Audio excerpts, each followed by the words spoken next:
hari Minggu semuanya, saya percaya kita semua terus menikmati kasih, kuasa, dan kebenaran Tuhan. Mari kita siapkan hati kita berdoa. Kami bersyukur Tuhan buat hari ini, terima kasih untuk hari yang Kau jadikan bagi kami. Kami bersyukur Tuhan karena setiap hari Tuhan terus menyertai, memberkati kami. Saat ini Tuhan kami umat-Mu mau datang memuji, memuliakan nama-Mu, biar Engkau yang bertahta di atas pujian dan penyembahan kami. Di dalam nama Yesus kami siap memuji, menyembah Engkau. Haleluya, amin. Mari bangkit berdiri semua jemaat Tuhan, sebab percayalah kepada Tuhan dengan segenap hatimu dan janganlah bersandar kepada pengertianmu sendiri. Come on.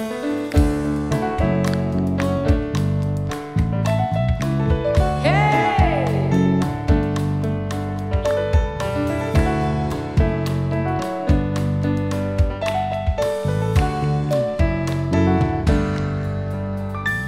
Percayalah kepada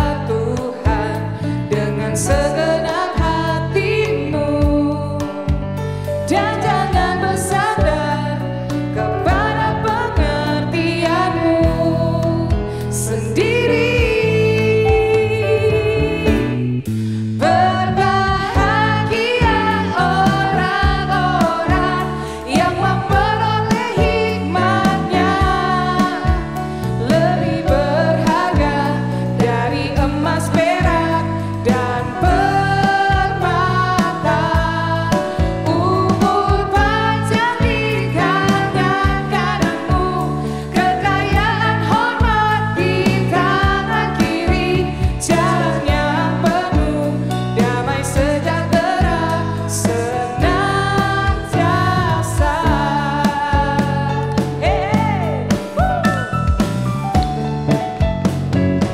Sing it.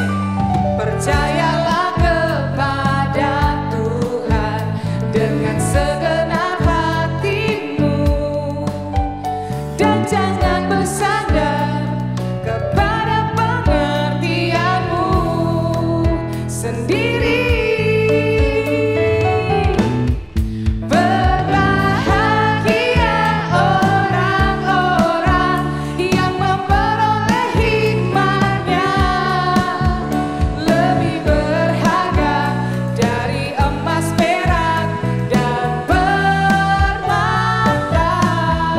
Umur panjang di tangan kananmu, kekayaan hormat di tangan kiri, jalannya penuh damai sejahtera senantiasa. Berbahagia orang-orang yang memperoleh hikmatnya, lebih berharga dari emas, perak, dan permata. Umur panjang di tangan kananmu, kekayaan hormat di tangan kiri, jalannya penuh damai sejahtera senantiasa. Sekali lagi katakan, berbahagia orang-orang yang memperoleh hikmatnya, lebih berharga dari emas, perak, dan permata.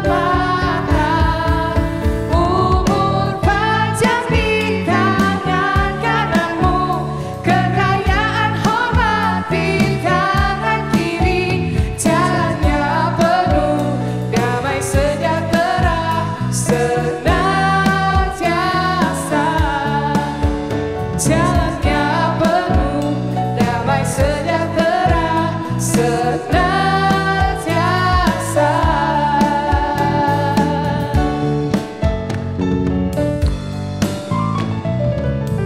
Sorak-sorai buat Tuhan. Masih antusias memuji Tuhan, amin. Yes, come on. Mana tepuk tangannya semua jemaat Tuhan.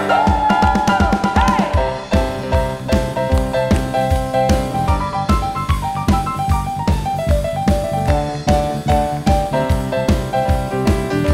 Semua katakan, jalan hidup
nama Tuhan.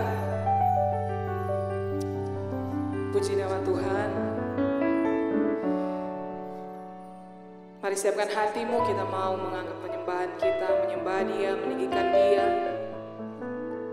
Sebab Tuhan yang layak kita sembah, sebab Tuhan yang layak kita tinggikan.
Saya mengajak Bapak Ibu Saudara yang ada di rumah untuk kita sama-sama berdoa bagi bangsa kita, supaya bangsa kita dipulihkan, bangsa kita dilawat Tuhan.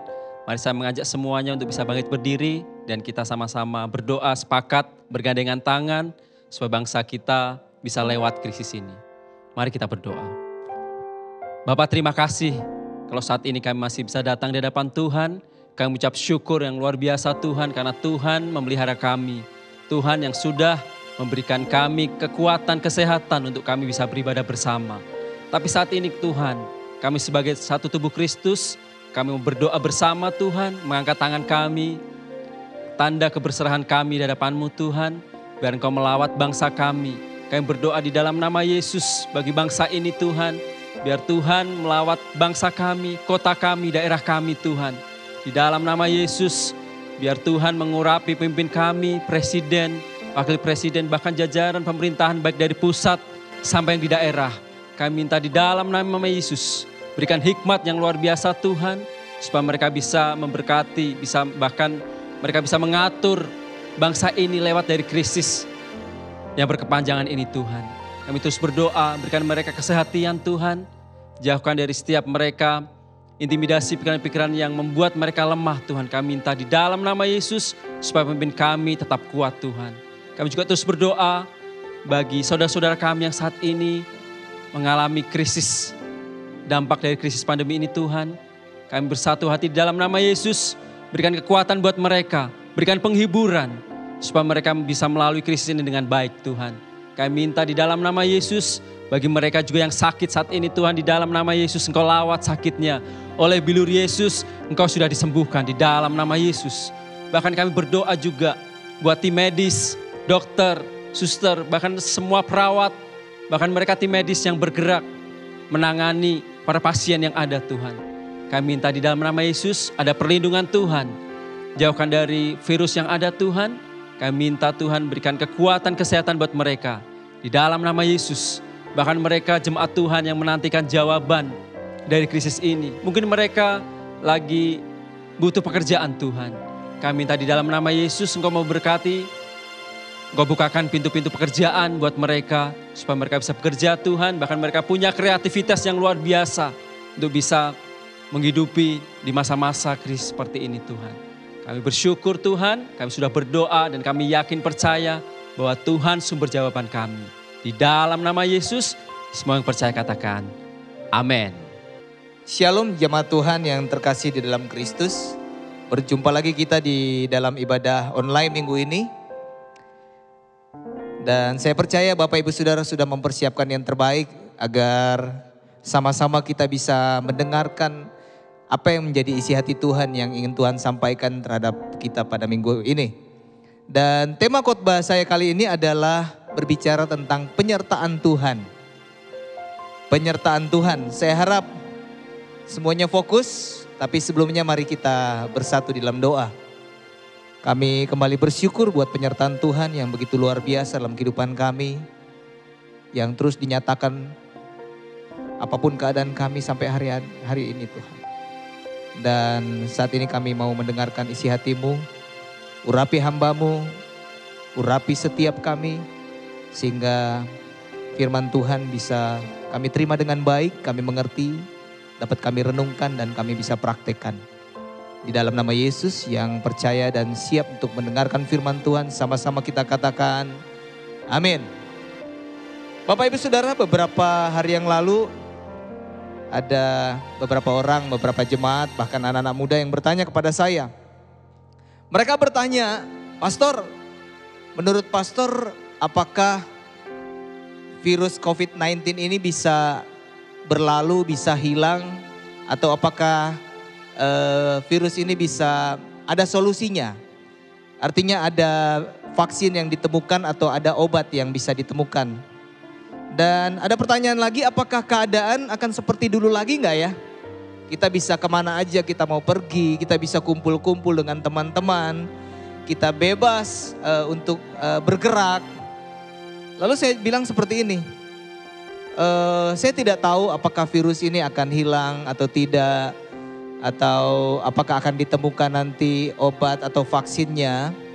Tapi satu hal yang saya tahu, biarpun virus itu ditemukan obatnya atau virus ini hilang, biarpun keadaan sepertinya kita bisa kembali seperti yang dulu, tapi satu hal yang pasti yang perlu kita sadari adalah dunia ini tidak akan menjadi lebih baik.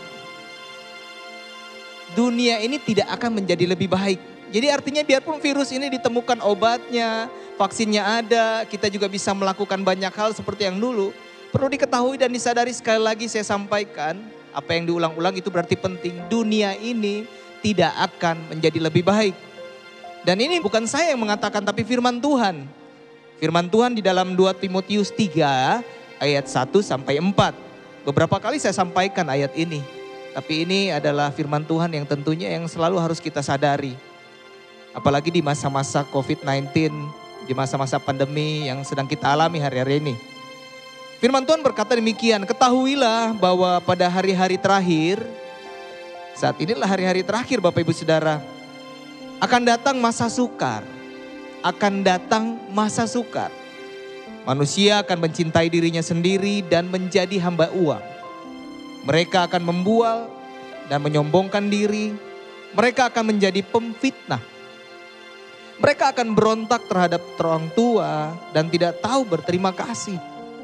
Tidak memperdulikan agama, tidak tahu mengasihi, tidak mau berdamai, suka menjelekkan orang lain, tidak dapat mengekang diri, garang, tidak suka yang baik, suka mengkhianat, tidak berpikir panjang, berlagak tahu, lebih menuruti hawa nafsu daripada menuruti Allah.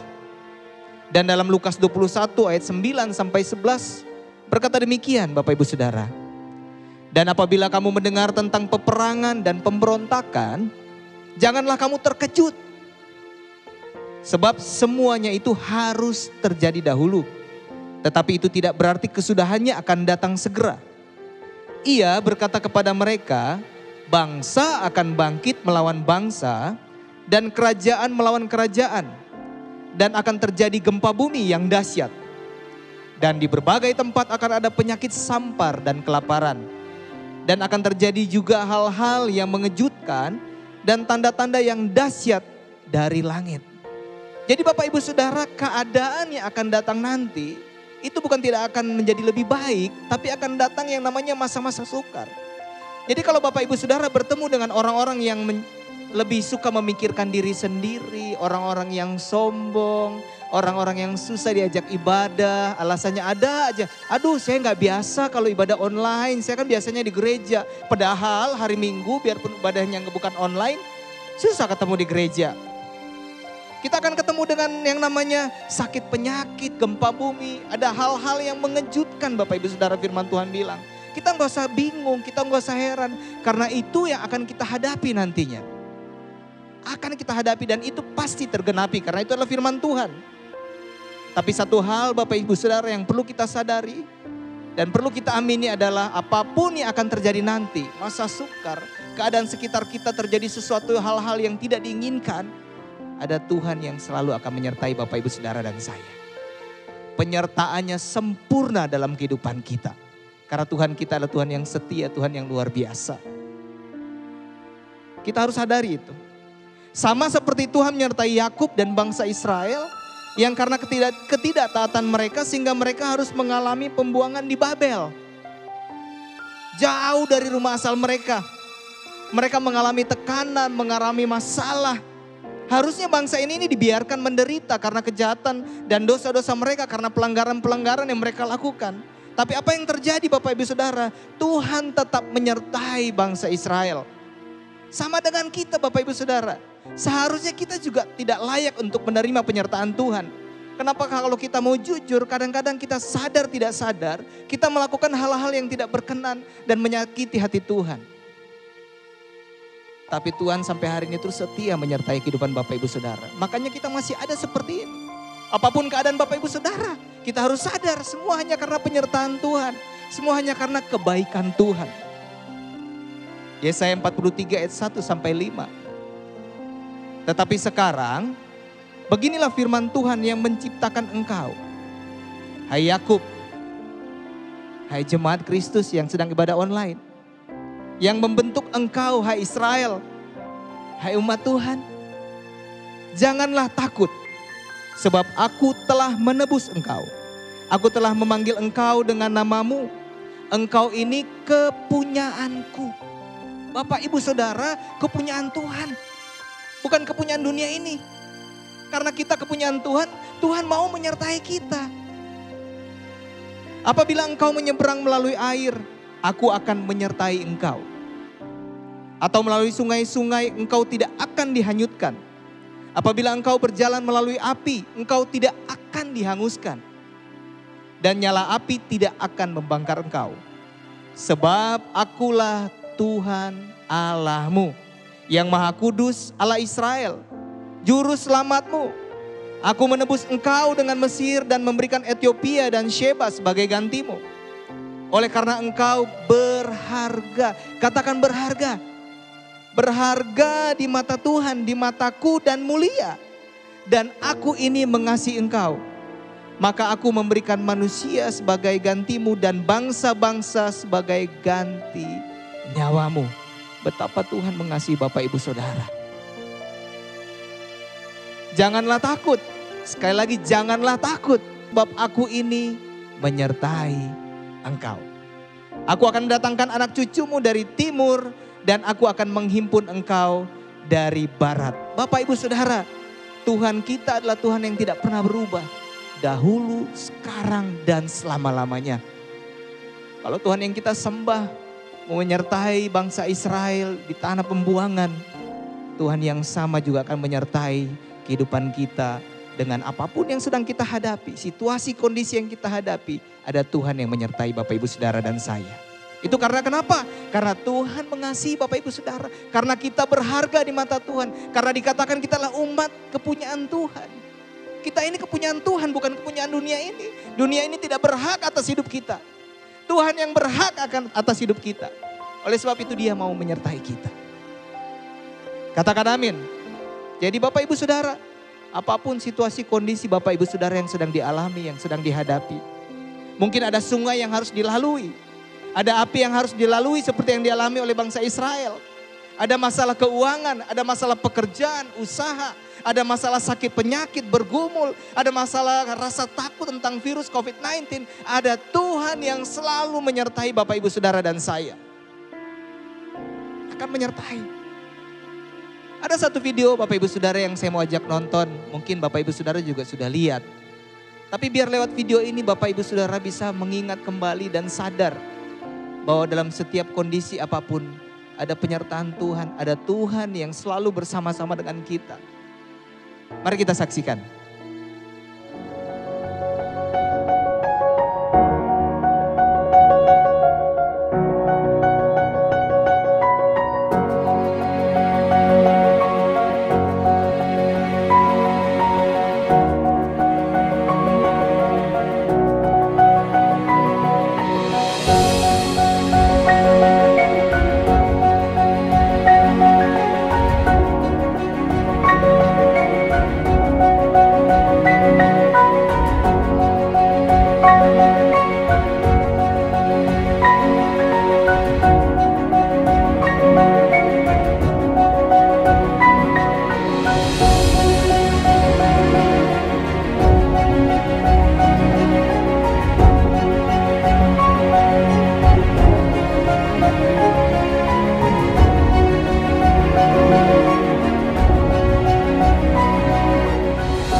Biar lewat video yang kita lihat, kita semakin disadarkan, kita semakin dikuatkan, membuat kita menjadi tenang.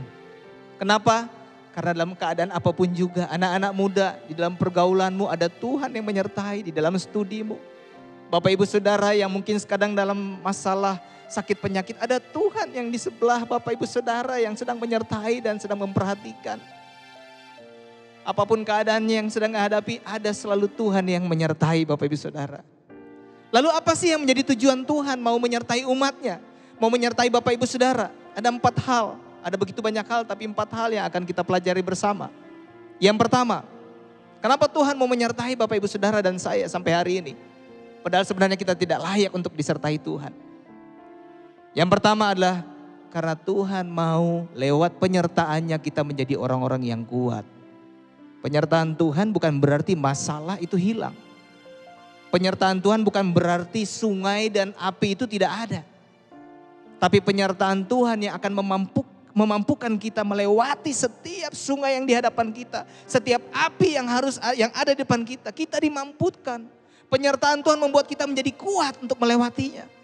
Itu perlu kita sadari, penyertaan Tuhan untuk membuat kita bisa melangkah terus melangkah demi apapun juga yang sedang kita hadapi. 2 Timotius 2 ayat 1 sampai 2. Sebab itu hai anakku, jadilah kuat. Pegang dadamu dan bilang, jadilah kuat. Oleh kasih karunia dalam Kristus Yesus.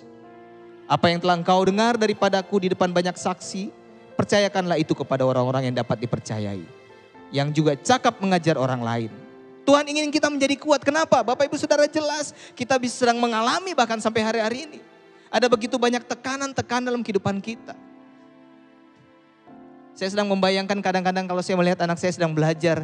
Saya boleh mulai berpikiran, aduh saya banyak berdoa buat anak saya. Saya mau anak saya menjadi kuat. Karena saya tahu untuk di masa depannya hari-hari yang akan dia datang. Itu persaingan akan semakin ketat. Ada banyak begitu kompetisi yang harus dia ikuti dalam perjalanan hidupnya sebagai anak muda. Nah, sekarang aja udah sulit. Nggak mudah untuk kita lewati apalagi nanti. Firman Tuhan mengatakan akan ada yang namanya masa sukar. Tidak mudah, kita butuh kekuatan. Dan kekuatan itu hanya kita dapat di saat Tuhan menyertai kita. Tanpa penyertaan Tuhan kita nggak mungkin kuat.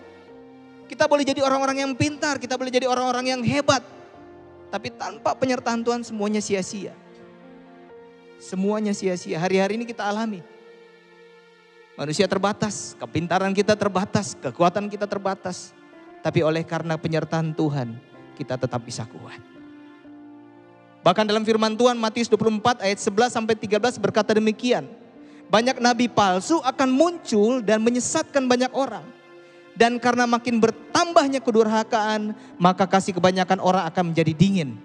Tetapi orang yang bertahan sampai pada kesudahannya akan selamat. Bapak Ibu Saudara jangan kaget kalau hari-hari ini ada begitu banyak pengajaran-pengajaran yang akan menyesatkan kita.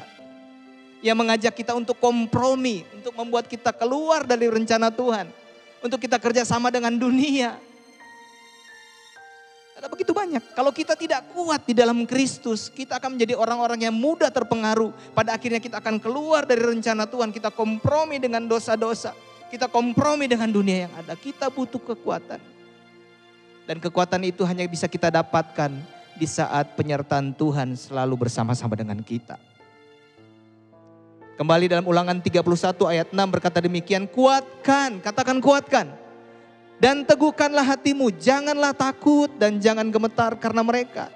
Sebab Tuhan Allahmu, dialah yang berjalan menyertai engkau. Ia tidak akan membiarkan engkau dan tidak akan meninggalkan engkau. Tuhan mau menyertai saya dan saudara agar kita tetap kuat. Melewati sungai dan api, melewati badai gelombang, melewati masalah-masalah pergumulan yang sedang kita hadapi. Dan yang kedua, apa yang Tuhan mau lewat penyertaan Tuhan yang bisa kita alami. Yang kedua, Tuhan mau agar kita bisa menenangkan diri Bapak Ibu Saudara. Kenapa kita harus menenangkan diri? Karena dalam 1 Petrus 4 berkata demikian, 1 Petrus 4 ayat 7. Kesudahan segala sesuatu sudah dekat. Karena itu kuasailah dirimu dan jadilah tenang. Tenangkan dirimu supaya kamu dapat berdoa. Ada begitu banyak orang berdoa, bukan mereka tidak tahu berdoa, tapi mereka tidak bisa berdoa karena mereka tidak tenang. Bagaimana bisa tenang, bagaimana bisa berdoa, kalau sambil berdoa yang dipikirin omset, Yang dipikirin sakit penyakit, yang dipikirin pekerjaan. Bukan artinya kita tidak memikirkan, tapi ada waktu kita harus berkomunikasi dengan Tuhan. Kita perlu menenangkan diri kita. Penyertaan Tuhan akan membuat kita menjadi tenang sehingga di saat kita berdoa kita bisa berkomunikasi dengan Tuhan. Mungkin kita bisa berdoa dengan bahasa-bahasa yang begitu luar biasa, kata-kata yang luar biasa.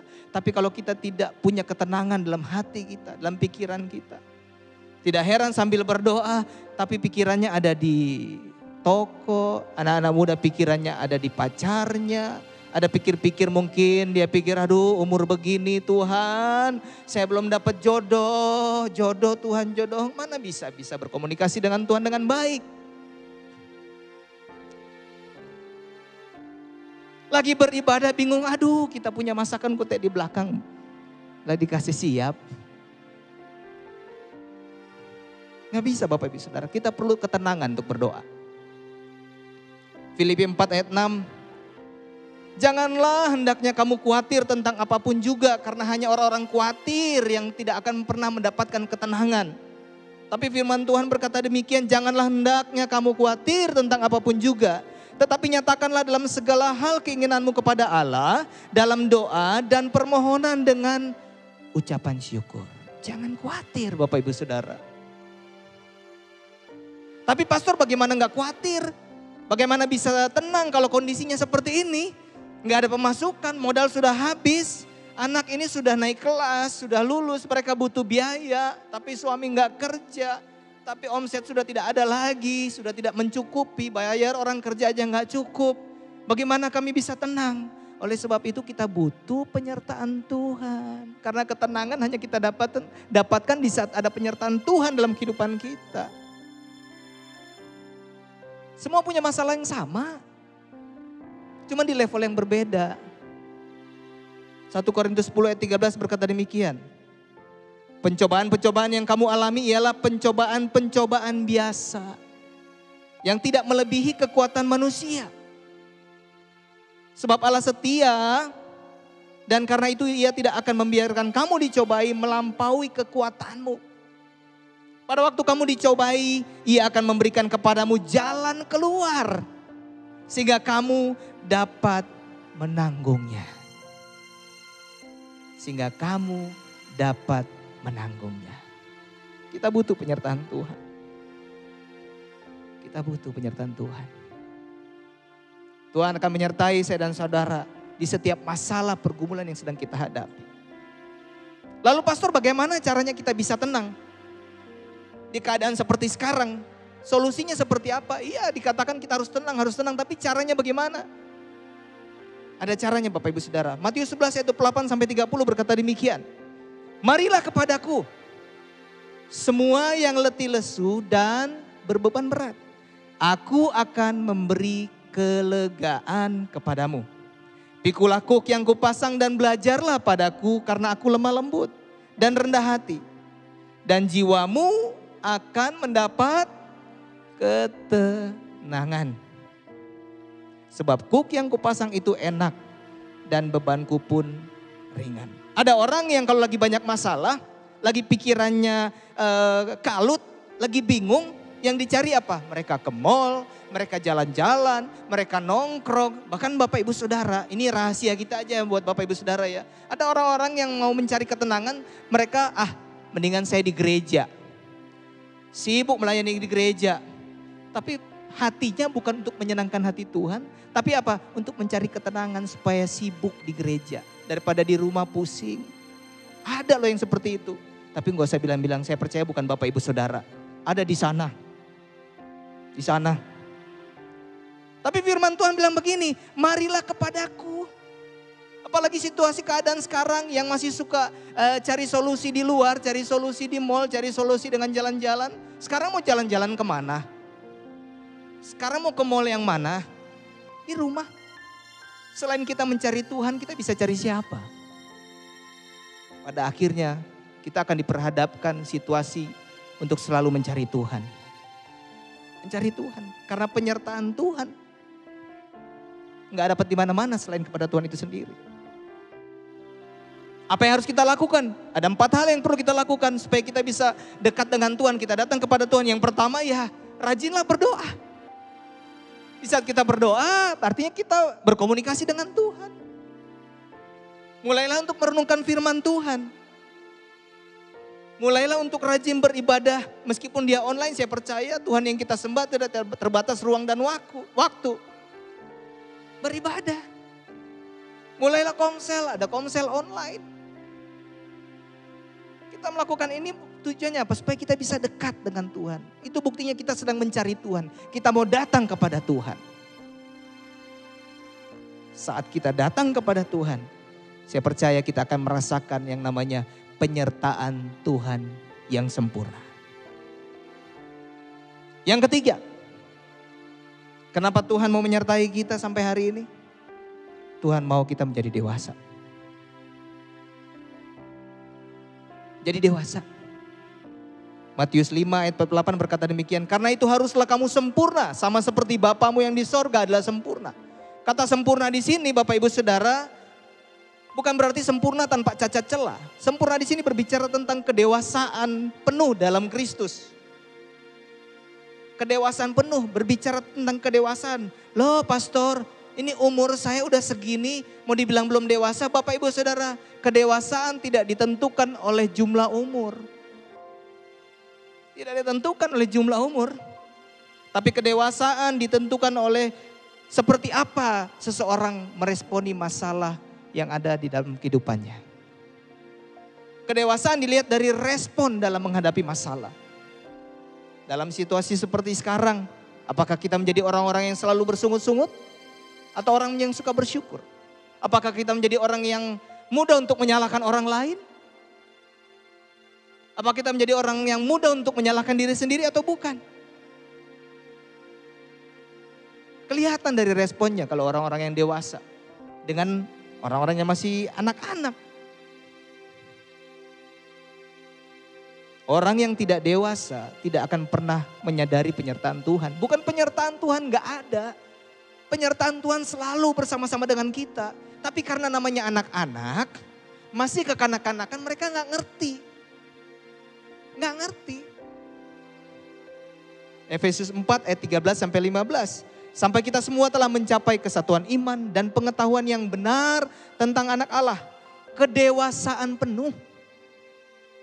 Dan tingkat pertumbuhan yang sesuai dengan kepenuhan Kristus. Sehingga kita bukan lagi anak-anak yang diombang-ambingkan oleh rupa-rupa angin pengajaran, oleh permainan palsu manusia dalam kelicikan mereka yang menyesatkan. Tetapi dengan teguh berpegang kepada kebenaran di dalam kasih kita, bertumbuh di dalam segala hal ke arah Dia, Kristus yang adalah kepala. Orang-orang yang dewasa tidak mudah dengan terpengaruh oleh tawaran-tawaran dunia. Orang-orang dewasa tidak mudah untuk kompromi dengan dosa. Mari kita jangan terus-terusan menjadi orang yang memiliki sifat kekanak-kanakan. Tapi jadilah orang-orang yang dewasa. Penyertaan Tuhan memampukan kita untuk menjadi orang-orang yang dewasa. Kita gak bisa pakai kekuatan sendiri. Kedewasaan seseorang dapat dilihat sebenarnya Bapak Ibu Saudara. Dari cara mereka berpikir.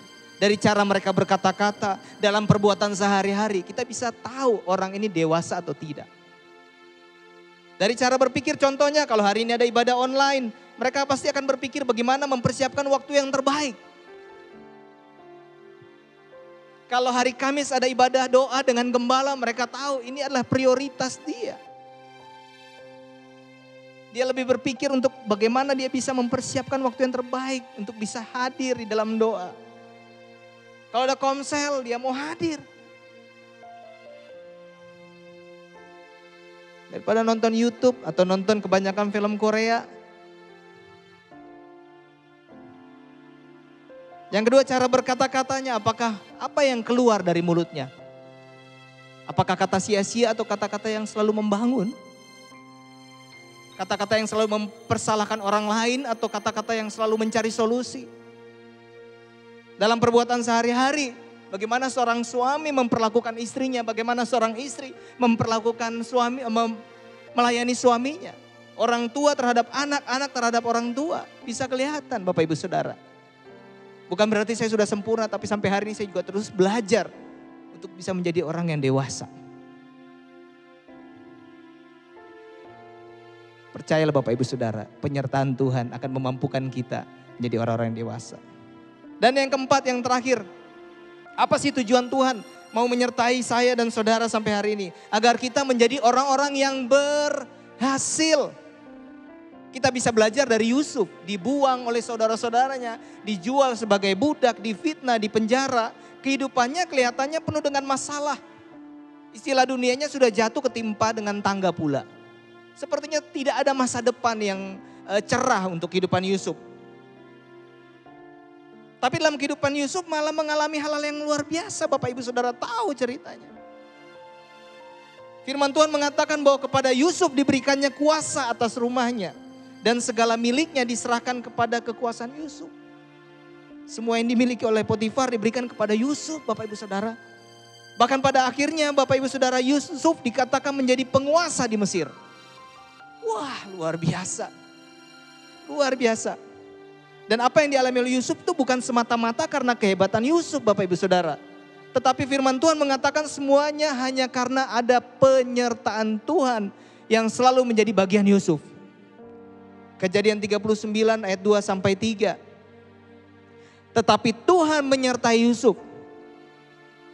Sehingga ia menjadi seorang yang selalu berhasil. Kalau lihat keadaannya gak mungkin berhasil. Tapi firman Tuhan berkata karena penyertaan Tuhan, ia menjadi seorang yang selalu berhasil dalam pekerjaannya. Maka tinggallah ia dalam rumah tuannya, orang Mesir itu. Setelah dilihat oleh tuannya bahwa Yusuf disertai Tuhan dan bahwa Tuhan membuat berhasil segala sesuatu yang dikerjakannya. Mungkin keadaan yang sekarang, ada Bapak Ibu Saudara, mungkin anak-anak muda berpikir gak mungkin berhasil nih. That's it, sudah selesai. Saya gak kerja lagi, usaha tutup, sudah. Saya tidak bisa berbuat apa-apa lagi. Tapi percayalah Bapak Ibu Saudara, hai anak-anak muda yang mendengarkan yang di rumah. Keadaanmu yang sekarang itu bisa berubah di saat di dalam penyertaan Tuhan.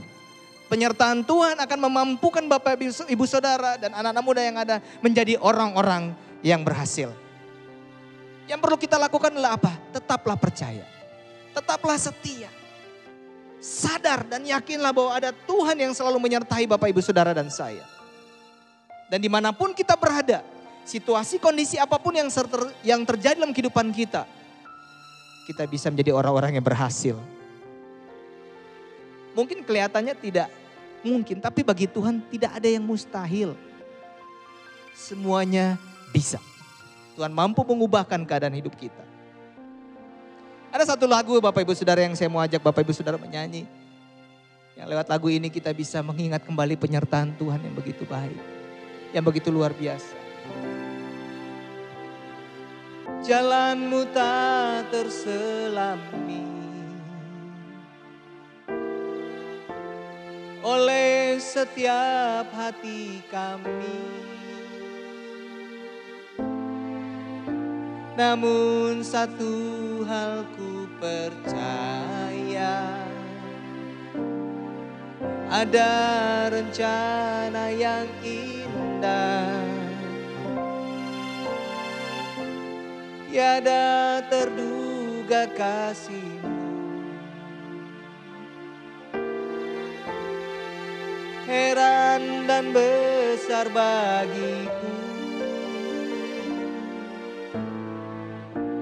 Arti kehadiran-Mu selalu nyata di dalam hidupku. Penyertaan-Mu sempurna, rancangan-Mu penuh damai, aman dan sejahtera. Walau di tengah badai, ingin ku selalu bersama, rasakan keindahan. Arti kehadiran-Mu Tuhan, katakan penyertaan-Mu sempurna. Penyertaan-Mu sempurna, rancangan-Mu penuh damai, aman dan sejahtera. Walau di tengah badai, ingin ku selalu bersama, rasakan keindahan. Arti kehadiran-Mu Tuhan, arti kehadiran-Mu Tuhan, arti kehadiran-Mu Tuhan. Bapak Ibu Saudara, firman Tuhan hari ini mengingatkan kita kembali, mengingatkan kita semua bahwa Tuhan kita adalah Tuhan yang setia. Dia selalu ada di dalam kehidupan kita, menyertai kita. Apapun keadaan kita dalam sukacita, di dalam duka cita, selalu ada Tuhan dalam kehidupan kita yang menyertai. Dan lewat penyertaan Tuhan yang sempurna Bapak Ibu Saudara, Tuhan mau agar setiap kita menjadi orang-orang yang kuat. Kuat menghadapi setiap persoalan dan tantangan hidup. Bisa menjadi orang yang tenang. Bisa menjadi orang-orang yang dewasa. Bisa menjadi orang-orang yang berhasil. Dan lewat kehidupan kita, biar nama Tuhan dipermuliakan. Tetap setia. Dan tetap percaya Tuhan mengasihi Bapak Ibu Saudara. Amin. Mari kita berdoa. Terima kasih Tuhan buat penyertaan-Mu yang sempurna yang terus menjadi bagian hidup kami. Tanpa Engkau kami sia-sia. Kami butuh Engkau. Hanya karena penyertaan-Mu kami bisa melewati setiap persoalan pergumulan yang kami hadapi. Hanya lewat penyertaan-Mu kami bisa tampil menjadi orang-orang yang menang. Oleh sebab itu Tuhan, terus ada bersama kami. Roh Kudus terus tuntun kehidupan kami. Ambil alih kehidupan kami. Arahkan hati, pikiran ini Tuhan. Agar selalu berada dalam rencana Tuhan. Hamba selesai. Tapi hamba percaya Roh Kudus tidak pernah berhenti. Tidak pernah selesai. Untuk selalu menyertai setiap umat-Mu. Di dalam nama Yesus. Yang percaya sama-sama katakan. Amin. Halo, apa kabar Bapak Ibu Saudara yang terkasih dalam Tuhan? Saya percaya Bapak Ibu semuanya sehat dan luar biasa. Saat ini saya mau bacakan pengumuman. Yang pertama, ibadah umum kita bisa diakses lewat YouTube channel Gilgal Manado setiap hari Minggu mulai jam 8 pagi.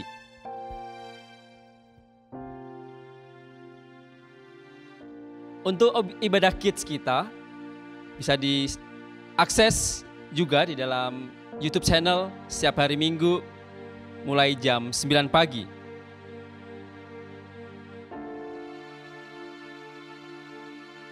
Bagi teman-teman anak muda, ibadah kita setiap hari Rabu jam 7 malam.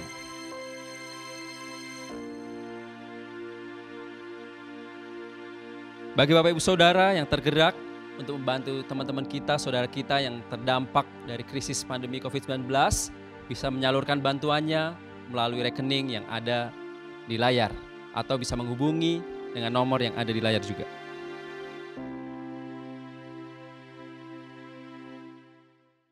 Bagi Bapak Ibu Saudara yang rindu untuk dilayani di dalam doa, kami membuka pelayanan doa dan dapat menghubungi tim doa yang ada atau menghubungi nomor yang ada tertera.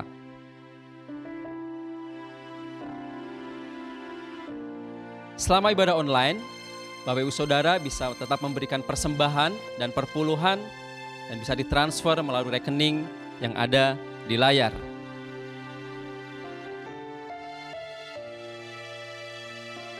Bagi pasangan muda-mudi, kami membuka pendaftaran bimbingan pranikah. Dan bagi saudara-saudari yang mau mengikuti bimbingan pranikah, bisa menghubungi bagian pengajaran dengan nomor yang ada di layar. Saya juga mengajak Bapak Ibu Saudara yang belum tergabung di dalam Family Cell, saya mengajak Bapak Ibu Saudara untuk bisa join dan bisa menghubungi nomor yang ada di layar untuk bisa dapat arahan mengenai Family Cell kita.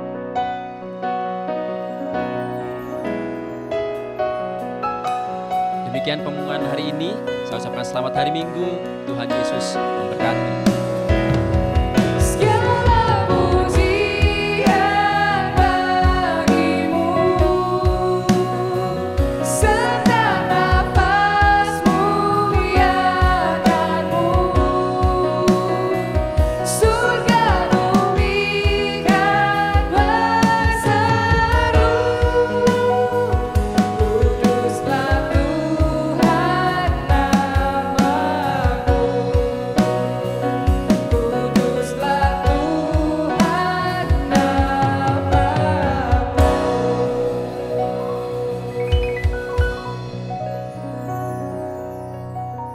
Bapak Ibu Saudara, ibadah online minggu ini sudah selesai. Terimalah berkat dari Tuhan. Tuhan memberkati keluargamu, Tuhan memberkati kesehatanmu, Tuhan memberkati pekerjaan dan usahamu.